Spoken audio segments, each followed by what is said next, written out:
Good evening and welcome to the Pompey Politics Podcast. I'm Ian Tiny Morris. And I'm Simon Sansbury.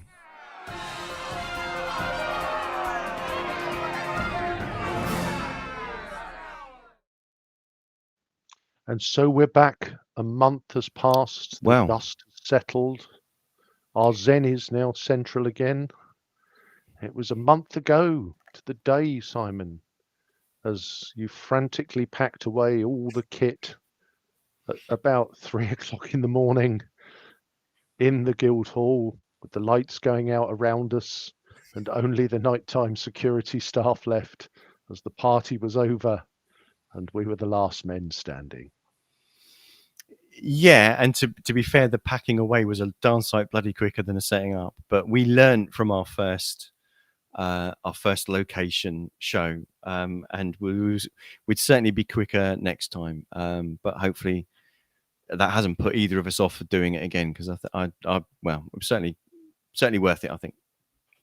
Oh, definitely. And to be fair, from my perspective, it was, as with all things podcast, I just rock up and talk nonsense, and you're there with a dustbin full of wires and connectors and sliders and microphones. And where are we going to attach this? That's a good point, Simon. We need to resolve that. And you confidently saying, well, I think we need to be on air by 11 o'clock. And I'm like, okie dokie. Well, I'm Bob, stick a microphone in me. We're ready to roll. And but no, a good night. And from an outsider's perspective, who's never been to a count before, it was a really good experience. Glad you enjoyed it. I think I think the biggest thing we were scared of, aside from technical problems, and of course the technical gremlins did mean that we couldn't stream any video images, so people just had to put up with our voices and a blank graphics screen. But our biggest fear was that no one was going to talk to us, and we were going to basically just have to fill the silence all evening. And we had a steady stream of people coming over to say hi, and that was fantastic, and it made for a brilliant evening. So thank you everyone that did. It would be impossible to remember to list them all now, and I'm bound to forget someone, and I'd hate to do that. So I'm going to cheat and say thank you to everyone that spared us a bit of time that evening. And indeed, we also received an invite to the mayor making ceremony, didn't we? Which unfortunately neither of us could make. So we did, which was really unfortunate due to work commitments, because it would have been good as the new mayor Tom Coles made quite an entrance in terms of approaching the mayor making ceremony to the strains of Metallica. And I'm not sure whether anybody's ever recorded it before, but perhaps definitely the first mayor of Portsmouth ever to include Vulcan in his acceptance speech.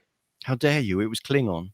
Well, much the same. Of course, the council budget didn't stretch to him actually beaming in to the show. But we'll talk about how actually his first stint as mayor went. But our thanks to Hannah Brent for actually offering us those tickets to come and see the mayor making. Thank you very much, Hannah. Sorry we couldn't make use of them. So casting my mind back, and yes, back into the so back in time to a month ago, and it was not an easy night to be a Conservative in terms of the way everything went, Simon. So yes, shall we synopsulate the evening? Yeah, like you said, it wasn't a great evening. So if you compare, there's a handy graphic that I've prepared in advance. Our viewers will be surprised to see that any preparation goes into it. So in 2019, the councillors that were returned were so we had 6 Conservative councillors, we had 6 Liberal Democrat councillors, we had 2 Labour councillors in 2019. Remembering, of course, that Portsmouth elects in thirds, so 3 out of every 4 years there's one of the 3 councillors in every ward being elected. And what actually happened on the night was, in the end, actually there was only one Conservative return, a Labour gain in Cosham from Mary Vallely, Pip gain in Paulsgrove, Pip gain in Hilsey, Pip gain in Copner. So Emily Strudwick, Raymond Dent winning in Copner, and the Lib Dems retained their seats in Nelson, Fratton, Baffins, Milton, Central Southsea, St Thomas, and gained the Conservative seat off of the Blues in Eastleigh and Craneswater, with the Reds, Graham Heaney retaining his seat in St Jude. But independent, or now newly minted, Portsmouth Community Independents in the form of Cal Corkery, now re-elected in that form into Charles Dickens. Yeah, so I think it was, the question, I guess, in terms of the headlines of the night for me, it was clearly an awful night for the Conservatives, and there's no secret that the Conservative vote collapsed, and I think we'll come on to vote share at some point. Pip did extremely well in there because sort of the key wards that they target, all in the north of the city, and they secured 3. In terms of elsewhere, Pip, Jacob Short in Fratton is worth a mention. Ran a very solid campaign there. Young man, a lot of respect for him and the energy that he put in to get 400 votes in Fratton. And Paul Oakley-Cleef in Baffins also, decent return in terms of votes. But in terms of Pip kind of flourishing anywhere else in the city, I think it was a really good, solid night for them. I don't think it was spectacular, because it was a Conservative vote collapse that kind of helped them in their key areas. I don't think it was a good night for Labour, if I'm honest. I think that Labour, will be very pleased at gaining Cosham. They kept the momentum up, which I know we both weren't certain of the kind of momentum that Asger generated last year. We weren't sure that was going to be there for Mary, but again, the Conservative vote collapsed and Mary got across the line quite comfortably. But Labour's sort of key, Labour made their strategy very clear that they were looking to oust GVJ in Milton and looking to do the same to Susie Horton in Central Southsea. And I think it would be fair to say, Simon, that you with a heavy heart felt that they might be successful in those endeavours. Well, yeah, that's the way I called it in the predictions show. Yep. As we were universally derided for our predictions, or the quality of our predictions.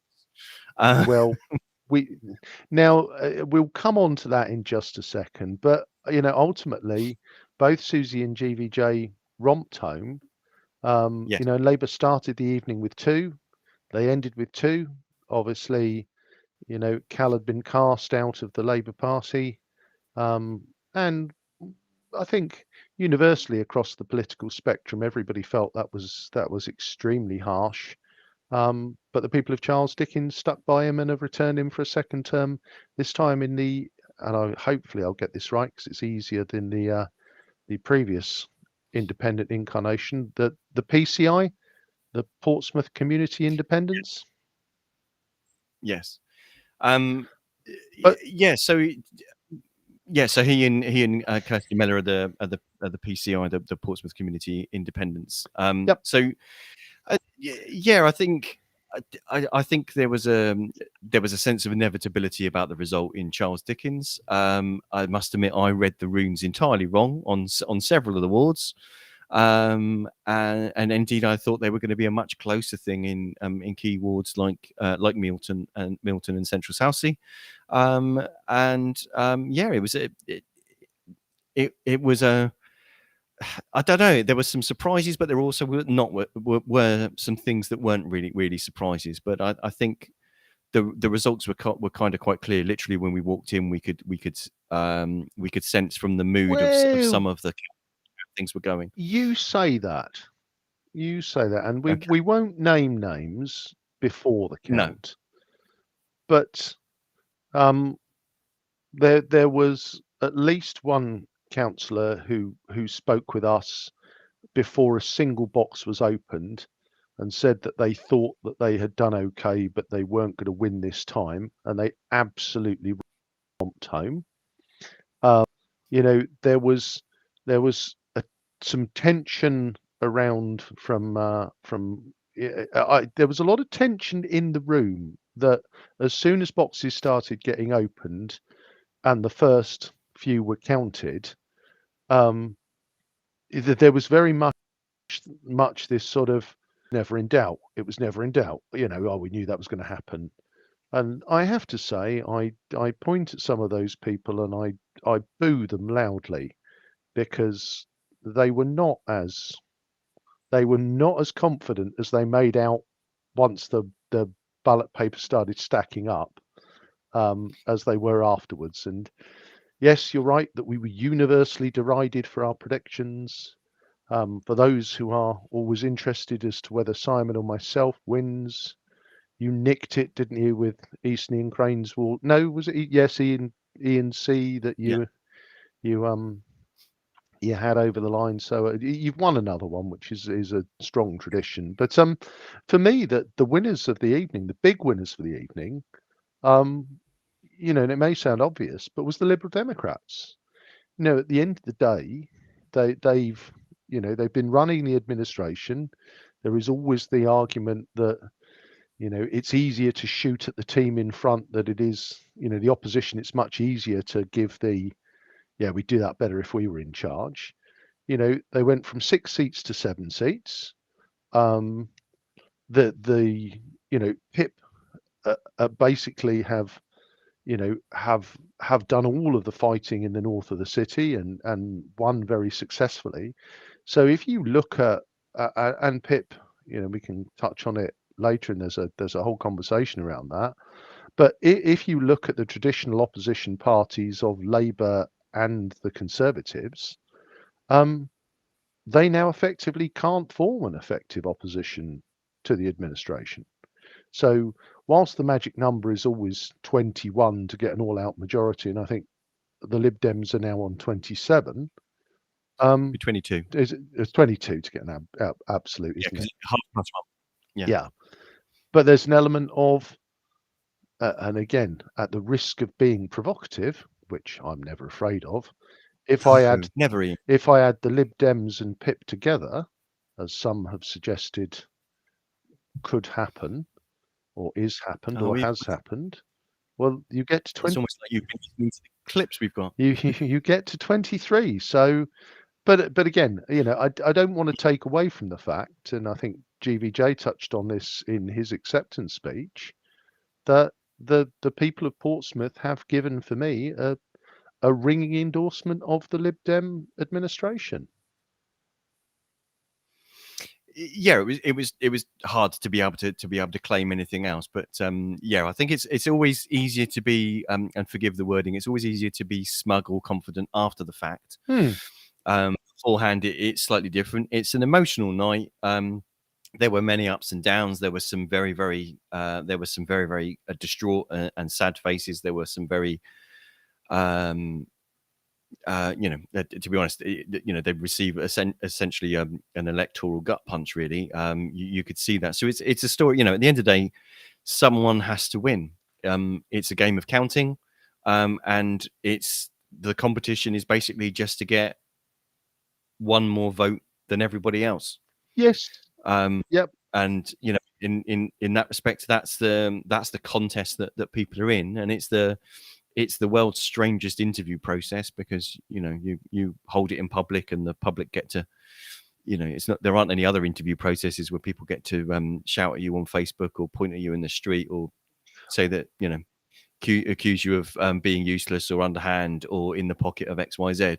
But at the end of the day, the electorate has spoken, and yes, that's who the master is. Yeah, and I think there is a piece for me, and I again I took some stick online for it afterwards, but I think there is an element that and I like to think on the podcast we've always been pretty fair and balanced about the the local councillors who do hard work for their community, irrespective of their political party.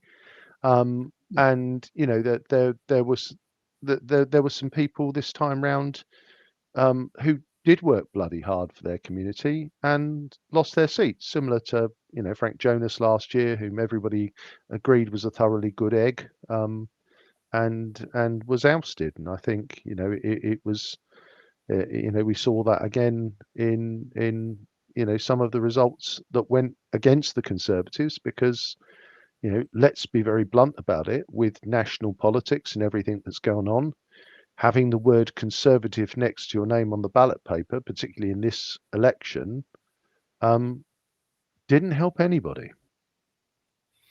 No, so by our reckoning, the Lib Dems got 29% of the vote citywide in this election. Labour got 28.1%. The Conservatives got 19.4%, which was down from their 27% the previous year and 36% the year before that. And that for me is the key stat, Simon. If you look at their popular vote share in the space of 2 election cycles, it's halved. Yeah. And of course, anyone in government would do the usual thing of that's what happens in midterm. The midterm of the Westminster Parliament, local elections are the place where the electorate basically give a bit of a beating to the government. So that's to be expected. But there's no that's quite a well, it's not even a steady decline. That's a massive, like you say, it's halving. But at the same time, from basically from nowhere in 2021, PIP this year was 16% of the vote. Yeah, and I think this is the and the real question for Pip, and at some point we'll get George on and ask him is what is their ambition? Because they've started in Paulsgrove, they've shown that they've built a base there, across the divide into Hill. Copner, they did very well last year and came very close to defeating Ben Swan. This year they romped home.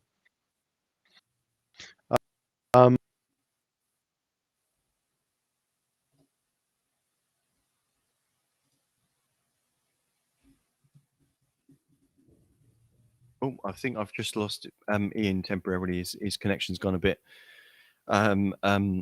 shy on us. So just while I wait for Ian to recover, the one of the other things that was interesting for me is that you can see from our graph there over time that actually the oldest part of the graph was in 2014 when UKIP had actually just under 25% of the vote share, and that's gone a steady downward trend with a bit of kind of peak and trough when it disappeared, and then PIP emerged. The thing I thought was a surprise, I would have thought actually that that the Green vote share would have been increasing steadily over time, and actually in 2015 they had about 8% of the vote share, whereas of late it's been bouncing around between 5% and 3%, with 4.4% this year. So not quite perhaps what some people were hoping for. Perhaps some surprises there, but perhaps also some things that were, to be honest, plainly obvious, as we were saying about the descent of the Conservative vote share. But that scrabble, between the Reds and the Gold camp seems to be going on. I don't know if you caught that there, Ian. What I was saying was the interesting thing was, for me, was also the observation that UKIP came from 25% in 2014 to literally disappearing, and then PIP emerged. And also the Greens, who had a high point in 2015 of 8%, but have been bouncing around between 5 and 3% since. And I'd have thought that in recent times it would have increased. I can hear you. Yeah. Marvelous. I think my internet dropped for a little bit there. Yeah, no, I think the Green vote is an interesting one in that I think they fielded candidates in almost every ward, but they're they're really not making the kind of impact that I'm sure they would hope for. You know, and again, in terms of that, there is a bit of me that does wonder whether they really spread themselves too thin. You know, I don't see the targeting award.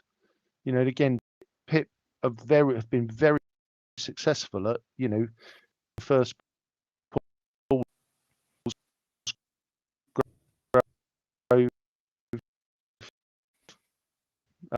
uh, It's kind of losing you. Oh, sorry. Yeah, it looks like I've now got your image back, but you were then kind of fritzing out, and I think your connection's dropping again. So I don't know if you can still hear me, Ian. We're doing well. So I'm just going to give Ian a second to reset from there. I'm just going to take that down. But yeah, just I wonder whether Ian's got a point there. It'd be interesting to see what the listeners think.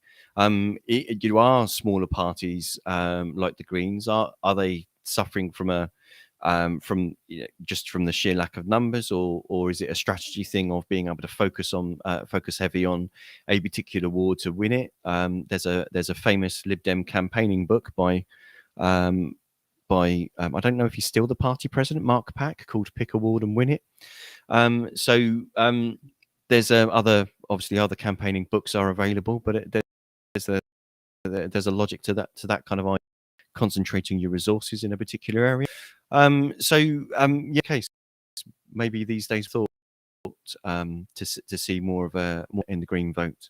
But again, as is pointed out in our clip later on, a greater diversity of views in the chamber is a good thing for the council as a whole and the city. So hopefully we can see more of that in future. Ian.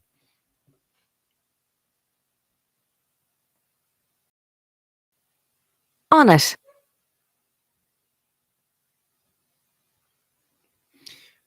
Hello, mate. I don't know if you can hear me. I didn't catch that. Could you try again? I think my is trying to ping, which really annoying. So the artificial intelligence is out to get us. Ian, I don't know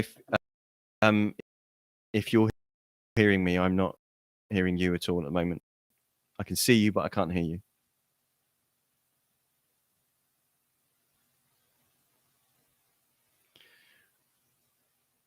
I don't know if you want to try and come out and come back in again. I'm just going to let's see if I can message there. So any responses from the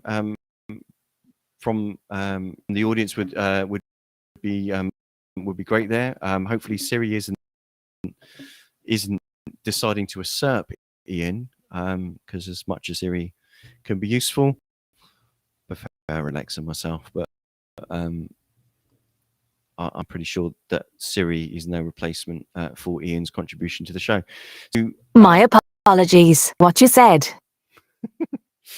Thank you, Siri. That's enough. Yeah, let's try and press on Wise to sort out his issue. So Ian spoke on basically a week after the elections, the for the mayor making, and Tom Coles was appointed for mayor for this municipal year, and he then had his first opportunity to chair full council meeting as the mayor immediately after the mayor make. So Lord Mayor essentially as the chair, or essentially the equivalent to the House, if you like, in Parliament, and running the meeting in that respect, and basically keeping every order without without decrying order and making any protestations like that. So so that's what the Lord Mayor does, and whoever the person that takes the Lord Mayorship is voted on by the council members each year to appoint them, but some sort of agreement takes place so that that's done in a rotational way and done fairly. So, and the convention would be that the Lord Mayor doesn't vote on issues unless a casting vote is needed. So that's the situation. So while Ian tries to scrabble back in, I'm just going to carry on. So apart from the Lord Mayor changing, we also had a change of leader. So one thing that came to light in the press shortly after the election was that council group leader Gerald Vernon-Jackson, who'd been the leader for a couple of decades, had decided that he was going to stand down from his role as council leader, and thereby Steve Pitt from the Liberal Democrats was suggested by the Liberal Democrat, put forward by the Liberal Democrats to be the new council leader. So what happens is the members of the council all vote to accept who the leader is, and essentially that leader is then forming a cabinet of their choice. So it has happened in previous years where other parties have tried to put forward a candidate to be leader, but actually this year no other parties did. So there was only the Liberal Democrat candidate Steve Pitt, and he was accepted by the council unanimously, which some people might consider to be a contest, obviously, between the cut and the thrust of the election. But at the end of the day, someone obviously has to be in charge. So I'm just going to Steve Pitt's acceptance speech, and hopefully during that, Ian can himself back into the room. So do.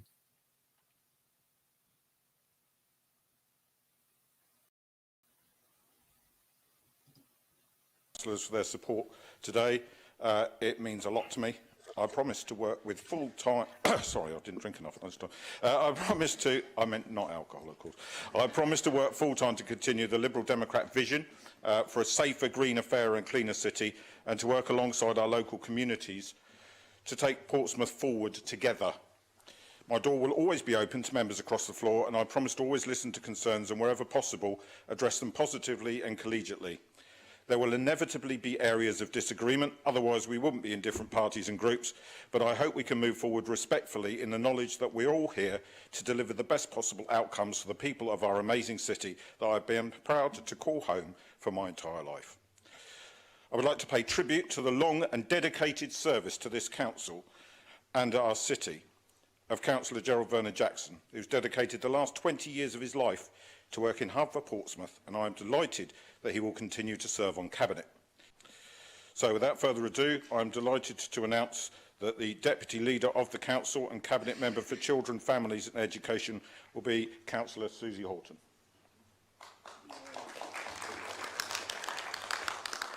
The Cabinet Member for Community Wellbeing, Health and Care will be Councillor Matthew Winnington. The Cabinet Member for Climate Change and Greening the City will be Councillor Kimberly Barrett. The Cabinet Member for Resources will be Councillor Lee Hunt. The Cabinet Member for Safety in the Community will be Councillor Ian Holder. The Cabinet Member for Environmental Services will be Councillor Dave Ashmore. And the Cabinet Member for Transport will be Councillor Gerald Vernon-Jackson. Cabinet Member for Planning Policy and City Development will be Councillor Hugh Mason. And finally, the Cabinet Member for Housing and Tackling Homelessness will be Councillor Darren Sanders. For information for other members, I'll be retaining the Culture, Leisure and Economic Development portfolio for this municipal year.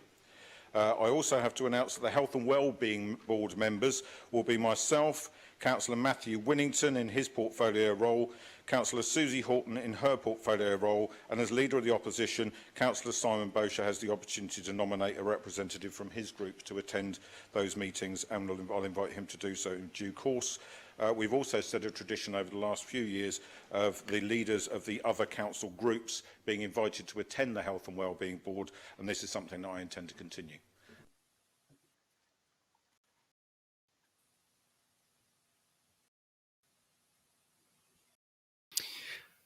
Okay, so I don't know. Hopefully the end of that came across, which was Councillor Pitt saying that the practice of other representatives from the other parties being able to represent and contribute to health and wellbeing boards, etc., would be continued to do so. But broadly, I'd like to work with everybody. There's bound to be some things that we disagree with, I want to continue the measure. And as Ian was saying earlier on, obviously the electorate had reselected the Liberal Democrats, therefore happy with what they're doing to run the city overhaul, I guess is the argument for that. Ian, Indeed, Simon. See you. Yes. Hello. You're there. Yes. Marvellous. Apologies for that. Blindy technology that my system appeared to have thrown itself into a full reboot, and Jaws wouldn't tell me what it was doing. So that's all resolved now. So apologies, listeners, for my absence. Where had we got to? So I'd played Steve Pitt's acceptance speech and the appointment of the cabinet positions. Marvellous. So and interesting again that GVJ's decision to step down as leader made after he was elected. I guess it's what we had been expecting, but probably 2 years later than most had predicted it. As I think when Steve unfortunately was it Central South Sea he was manoeuvred away from a couple of years ago. Yeah. So yes. I mean, but I guess events over the last couple of years for everybody haven't quite gone the way that anybody predicted, have they? But no. It's it's an interesting thing. At the end of the day, the public don't directly elect who the leader of the council is, do they? And I just wanted to catch up on one of the comments that we've got there from Elliot from the local Greens. Hi, Elliot. Thanks for contributing. So it's common for people to see voting Green as a wasted vote. I have mixed thoughts on this, but nonetheless, our job is to prove people otherwise. It is easy to play the "we are a small party" card. What we must do is make the most of the resources and people we do have for other places in the country. This has taken many years. However, once there is a breakthrough, there is a possibility. So I think that's a very fair summary there, Elliot, to be honest.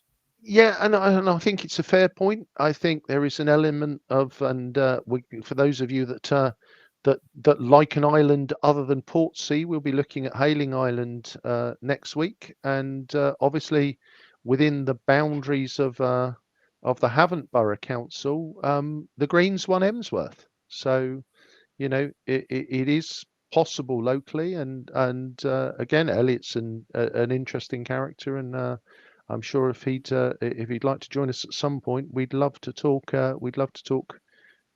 Local Green Party strategy with Elliot, and it sounds like he's got some interesting thoughts there.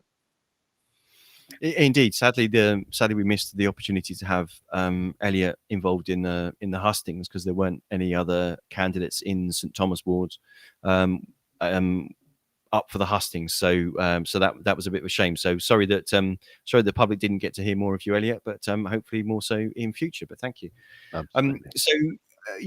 The cabinet positions, pretty much again, no surprises there. Continuations then pretty much of everybody on the situation. And then it kind of gets into, this is where it starts getting a bit contested. So the next thing that needs to happen is the appointment of so there are various committees or panels that either deal with other parts of council business. So, for example, the planning committee, which is a semi-judicial committees, so therefore can't be political in that sort of sense. But there are other committees like the standards committees, scrutiny panels, all those sorts of things, health and wellbeing board that we mentioned earlier on. So the bun fight then starts about how to divvy up the proportional, I'm going to say representation, the how those roles are divvied out, and they are actually divvied out in a proportionate way overall for the seats on those panels. It as a reflection of the number of seats that each particular party or group actually has on the council. Yeah. So there's a handbook that kind of breaks all that down.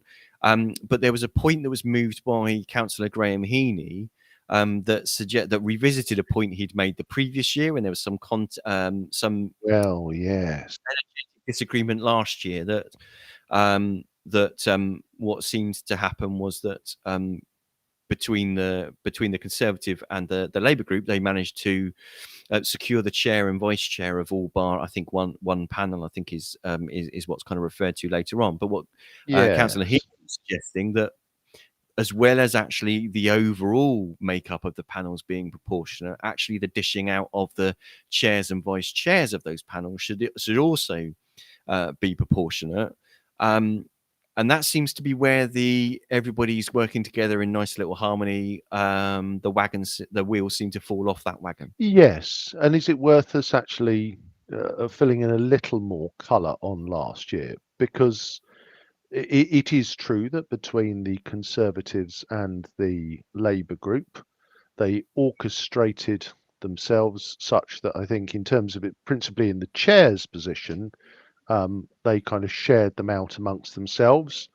It would be fair to say that Councillor George Madgwick was very unhappy that effectively Pip had not been given any of the chairs, and I know he was particularly keen for the chair of the licensing committee, and there was some debate about whether that was appropriate, as George at the time was also a licensee within the city. And to be fair, the Lib Dem administration were pretty sore about the way things had happened last year, and both Pip and the Lib Dems cried foul that the the stitch up or the collaborative working of Labour and the Conservatives was inappropriate last year to divvy the chairs up between them. So that was the landscape to which we then looked at this year's allocation of the chairs, and as you say, Graham Heaney suggesting that wouldn't it be fairer if we divvied the chair positions up pro rata? And then it gets ugly. Yeah, it does. I mean, what Councillor Heaney was suggesting was that under the current makeup of the council, that would mean that there were 8 Lib Dems, 4 Conservative, 3 Labour, 3 PIP, 1 PCI, and 1 for the Independent, which would be Judy Smythe, currently in the chamber. Would be the chairs and of the 20 chairs and vice chairs positions available. Yeah, I guess one man's or one person's collegiate working is another person's stitch up behind closed doors, isn't it? So let's hear what the actors have got to say. Yeah, so let's hear this, and we'll pause this kind of halfway through, but we'll be interested to hear what our listeners have got to say. Last year, what happened is the Conservative and Labour groups got together and stitched up a plan to take all the chairs of the committees, which they did. It just went wrong on one, where the voting was different. And I understand that same discussion has been happening this year between the leaders of the Labour and Conservative groups about trying to stitch together a deal to take all the chairs again. My understand, and there's been reported back from me from people who've had those discussions that that's what's happened, but the numbers just don't add up this year. So, my Lord Mayor, I think it's an interesting thing which I would support, that we look at for proportionality, But to do it at this point is too late for this year, but I think it's a very sensible thing to look at for next year, because what we want to do is to avoid what the Labour and the Conservative groups did last year, which was to take all the chairs and reappoint people who were chairing committees that had not met for 3 years, for which there were salaries, and those groups did nothing to remove those people who'd been taking public money for chairing committees that had never met. Councillor Matt Atkins. Some in the council may recall 2 years ago when I suggested that it should also apply to things like outside appointments that carry £10,000 salaries. But of course, the former leader and the current leader would know that they always appoint those within their own group. So if the former leader wants to talk stitch-up, I think we should talk about the grand stitch-up we're seeing today, not only in that all the chairs are being assigned between the Liberal Democrats and Independents, who of course, as we now know, work extremely closely together in the city to the point of being the same party. The Liberal Democrats have practically disappeared from the north, and yet instead we have an independent party. Deeply suspicious. The other stitch-up I'd like to talk about is the fact that I think many in Milton might be surprised to see that the leader of the council they voted for has stepped down, shall we say, and much in the manner of Brown to Blair, or May to Cameron, or even, dare I say it, Rishi to the Boris of Gerald Brennan Jackson. We have a new leader of the council today, which nobody votes for either. So if the administration want to talk stitch-up today, I think there is quite a lot of stitch-up that we can look at, and it's not coming from the Conservative or the Labour Party. Councillor Gerardo. Former leader, Councillor Vernon Jackson, was being dishonest there. There has not been a stitch-up this year between ourselves and the Conservative Party at all. So I wanted to get that on the record to correct him, because that is factually incorrect. Secondly, I completely endorse my colleague, Councillor Gray and Heaney's proposal that's been put here today, because something that I'd like to remind the Liberal Democrat administration of, and it needs to be reminded them time and again, is this council is in no overall control. We need to have representation that reflects that. We have the Labour Party, we have independents, we have another group of independents now. The fairest and most open and transparent thing would be, rather than all these backroom conversations and dealings, for us to have an open conversation and to collaborate ahead of these meetings and to do it fairly, because I personally think we're a better council and we're going to make better decisions when we're all represented. Councillor Pitt. Thank you, Lord Mayor. Wow. What an extraordinary position we find ourselves in. Did you want to pause that now? To raise a suggested amendment. Well, plenty to digest there. The word stitch up. Now this for me, and as you've said many times before, Simon, politics is about learning to count.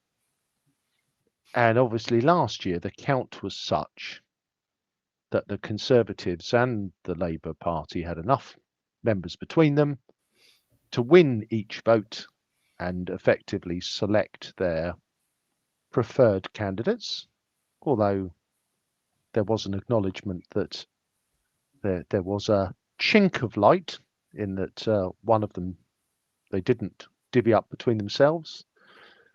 But it would appear that this year the political wrongness and inappropriateness of last year's quote-unquote stitch-up has been forgotten, and the "we've got more votes than you" principle applies.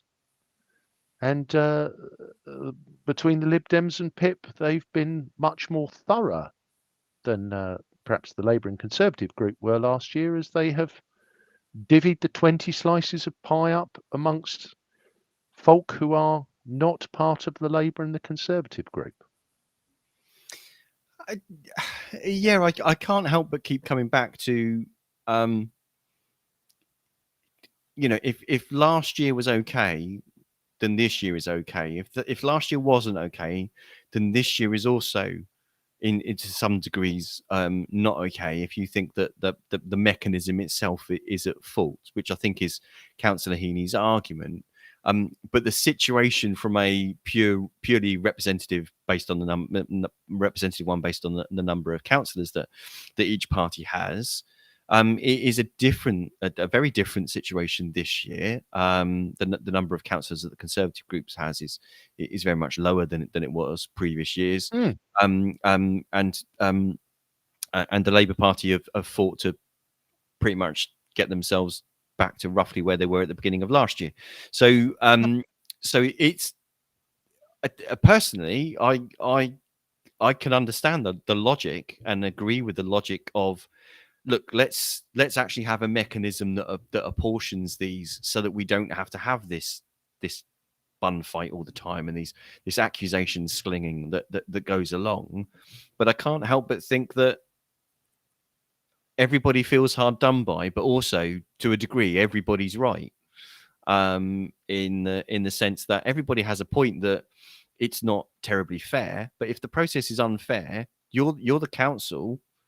Vote to get it changed. That's the process. Well, and I think that for me is where I struggled a little bit with GVJ's initial response, which was that isn't proportionality a good idea? But it's too late to do it this year. Perhaps we'll think about it next year. Well, to be fair, Councillor Vernon Jackson, if it was important to you, Yes.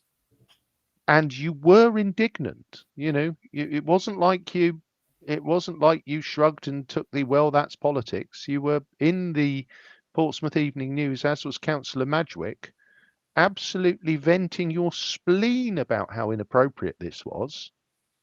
And for me, there's almost a touch of, well, we might talk about it next year after we've got you back for last year. Ha ha, we've won all the seats this year. I mean, it just isn't edifying at all, and it does not, for me, augur well about mature and,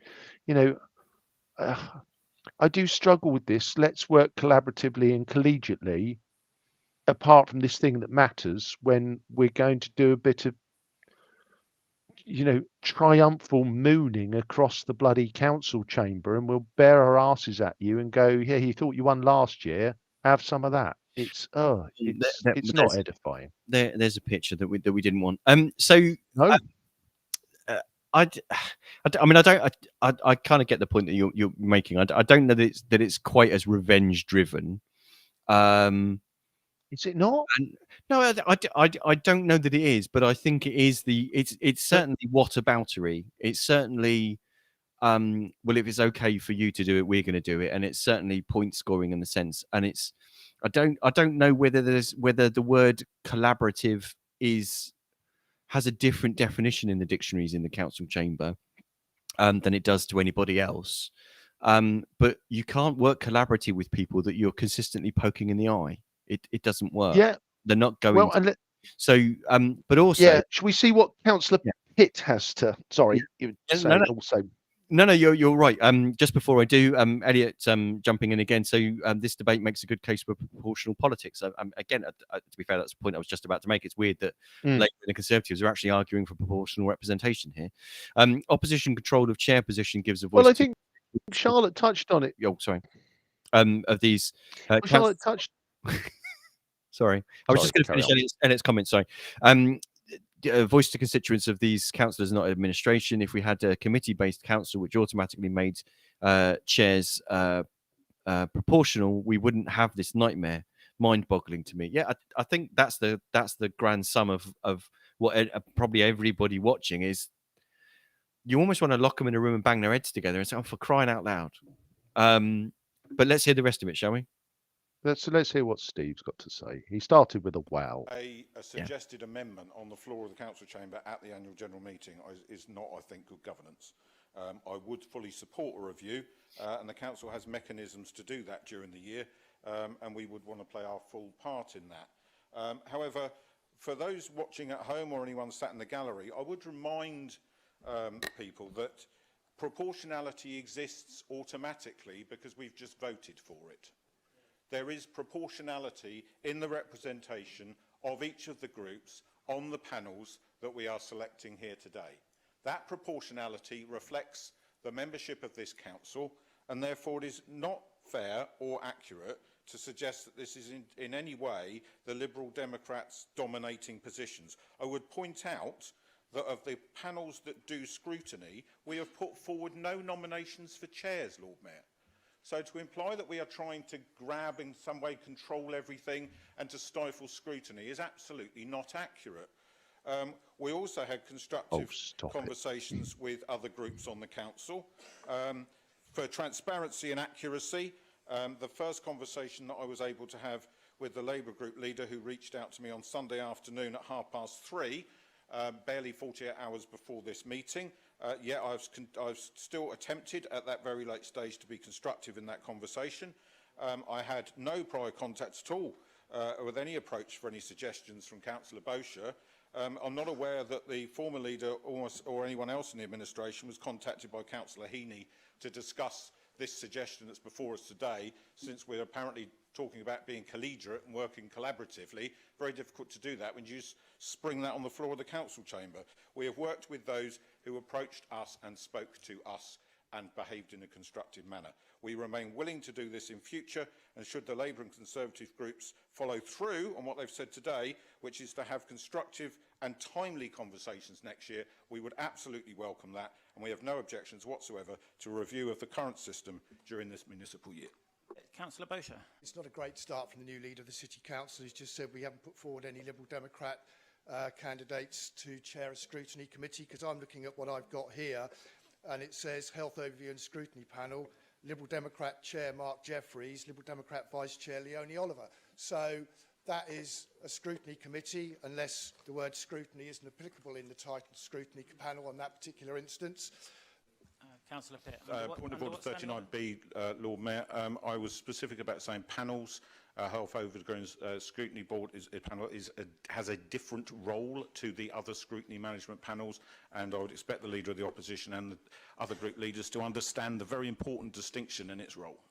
It's scrutiny panels, it's Health Overview and Scrutiny Panel on the document, but hey-ho, we can be pedantic about the wording. I go back to this time last year, and I seem to recollect that Councillor Vernon Jackson was jumping up and down like a cat on a hot tin roof, interjecting with what he thought was a Conservative and Labour stitch-up, and wanting to amend it and wanting to change it at that point. The short factor is that you've had all year, Councillor Vernon Jackson, if you wanted to make changes, You've chosen not to do that. Councillor Heaney has been very diligent in his particular approach and actually gone forward with it.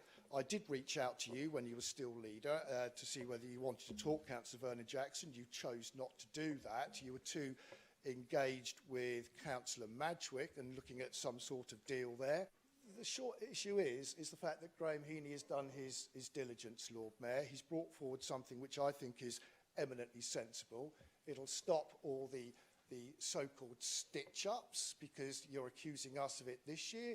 Arguably, the same could apply to the inaugural coalition between the PIP group and the Liberal Democrats and everything that you've actually planned this year. It's an opportunity to see whether the independent group are going to be truly independent, I would suggest, and see whether they think that openness and transparency in the issue of democracy is the right way to go, or whether they're just going to chase the pay position. Councillor Madgwick. Can I just make one thing quite clear? Last year, I voted for something Terry Norton brought up, and I voted in favour of Conservatives.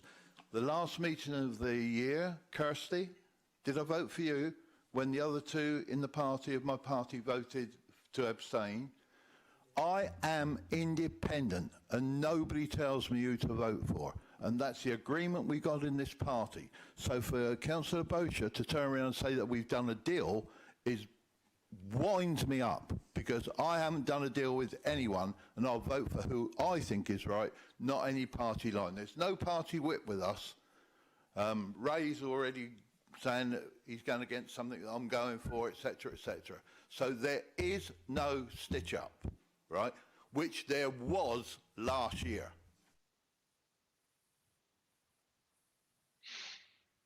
Oh dear. So,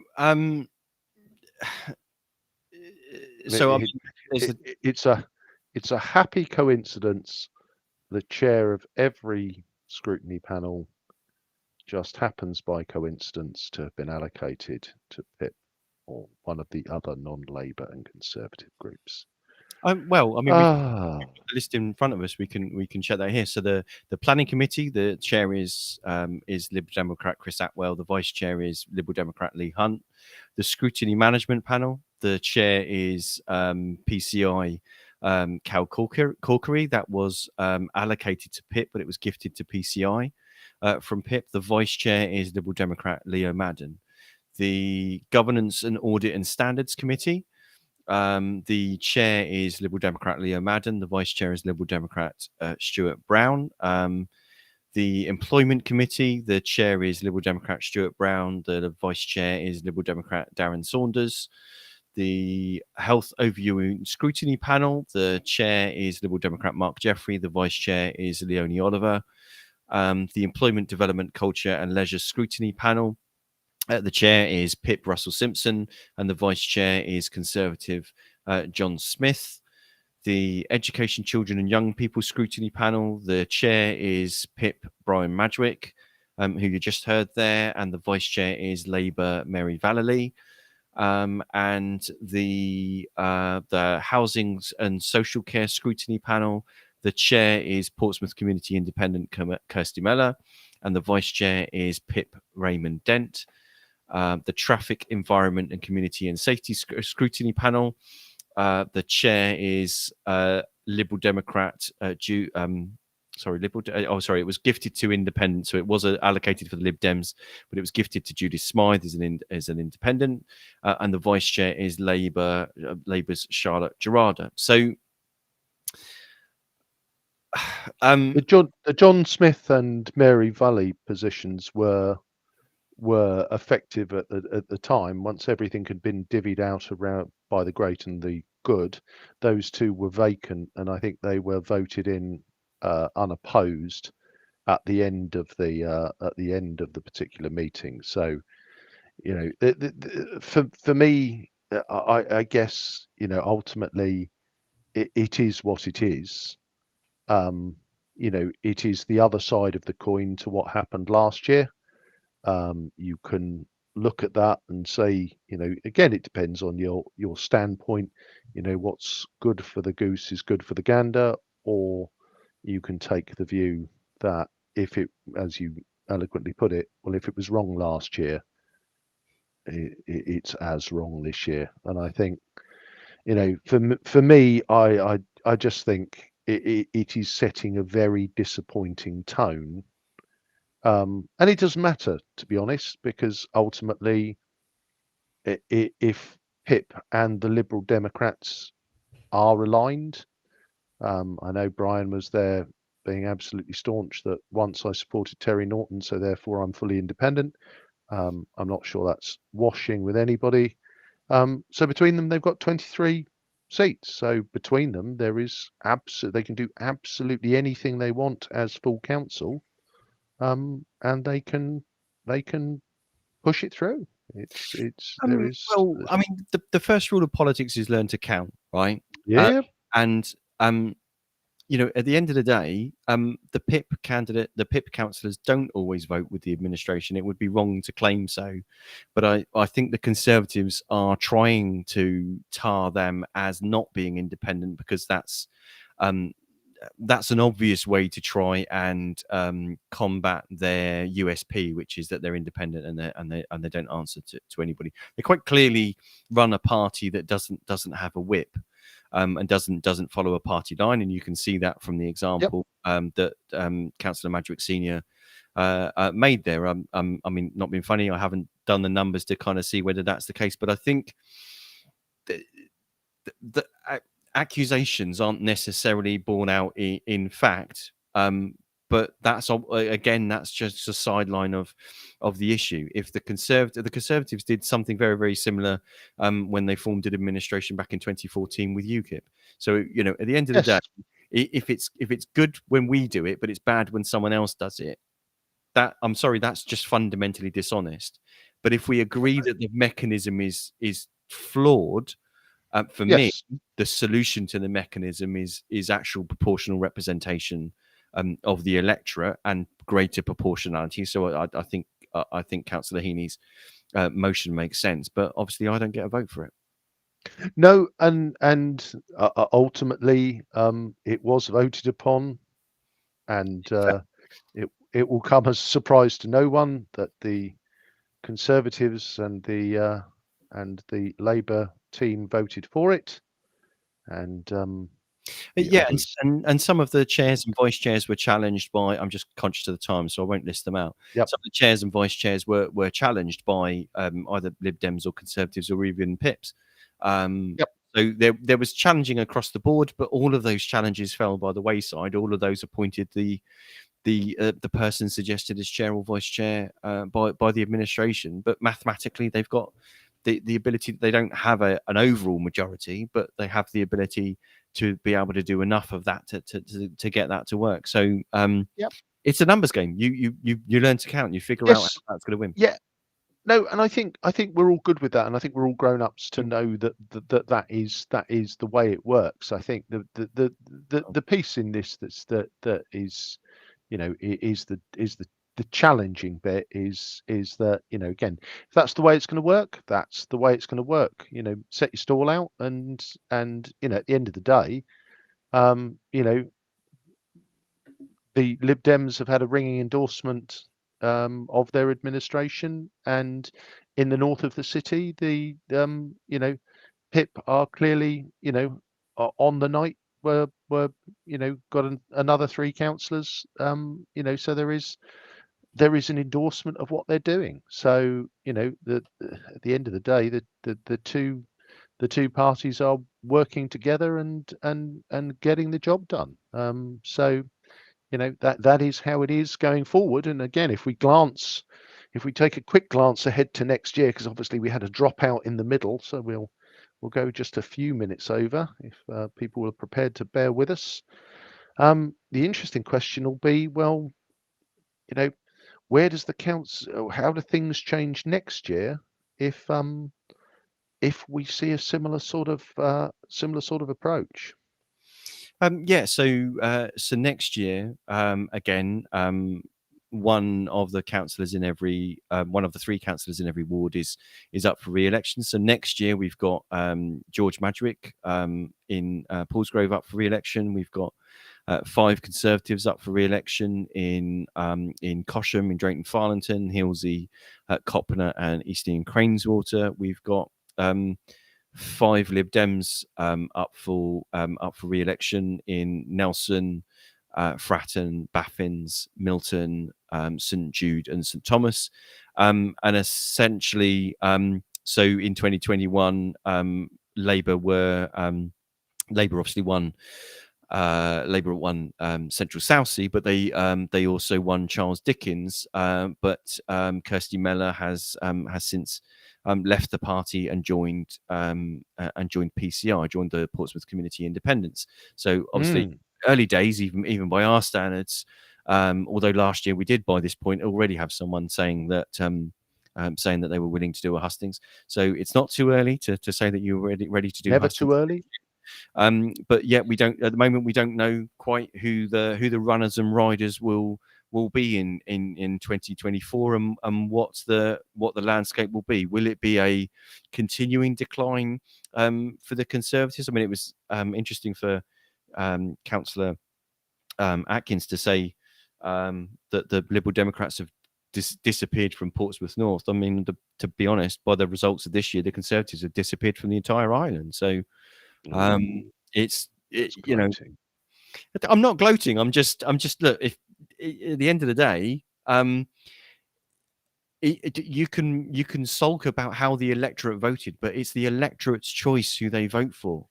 Yeah, I think the point Councillor Atkins was making was about political campaigning more than it was the will of the voters. I think there is an element of, again, if we look at next year, and I mean, for me, the key on next year is will there be any bounce in the Conservative in support for the Conservatives at all. And again, there is an element of, we saw a decline, we saw a bounce with the vaccines rollout, we saw a fall last year, and we have seen an absolute crash this year.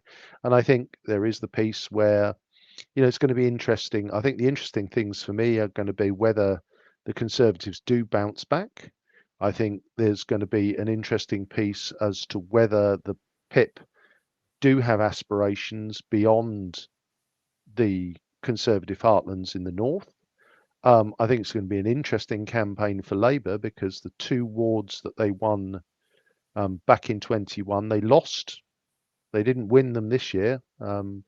They lost Charles Dickens to PCI, and they didn't win Central Southsea, which was one of the key wards they targeted.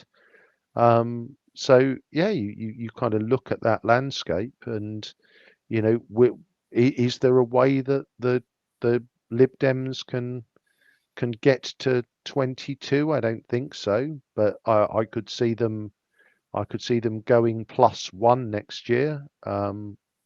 Potentially turning over John Smith and Ian C, and retaining the 5 they've already got. But there is an element of, could they get Fratton as well? Possibly. So maybe +2, but I think that still takes them to 19. So, they are still 3 short of the magic 22.